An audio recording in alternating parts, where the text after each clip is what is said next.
তো good afternoon everyone. আজকে আমাদের হ্যাপি সানডে সকলেরই। ওই দেখো ভাগনা ওখানে কি করছে, বাচ্চার সাথে খেলছে।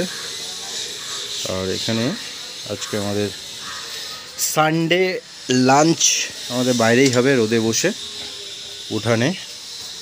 সকালেও এখানেই খেয়েছি। তো চলে যাই এখন কিচেনে। সঞ্চিতা কিচেনে আমি ঢুকে পড়ছি। সঞ্চিতা ওখানে কী করছে একটু দেখে নিই, তোমাদেরকে দেখিয়ে দিই। সঞ্চিতা এখানে কি করছে দেখি। কি করছো? ও ওখানে এই যে ভাত, গরম গরম ভাপ উঠছে, ভাত বাড়ছে। আমরা খাবো আজকে বাইরে।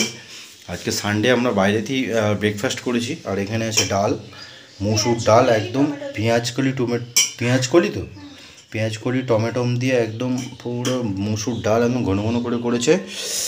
এখানে ভাত বাড়ছে। আর এখানে রয়ে গেছে, এটা একটু লাইটে জ্বালাই, এইখানে রয়ে গেছে জমকালো একদম কষা চিকেন, দেখতেই পাচ্ছ। ওখানে না অর্ধ ভোজনম হয়ে গেছে অলরেডি আমার।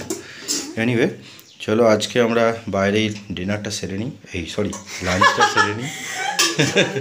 চলো এখানে চলে এসছে, এই যে বাচ্চাদের সাথে খেলছিল ওখানে রাস্তাঘাটে, চলে এসছে এবার। চলো সঞ্জিতা নিয়ে যাচ্ছে ওখানে, এই বয়ে বয়ে নিয়ে চল খেপা। সব একা বওয়া যাবে না তো। চলো ওখানে আমরা বসে আবার তোমাদের সাথে আসছি।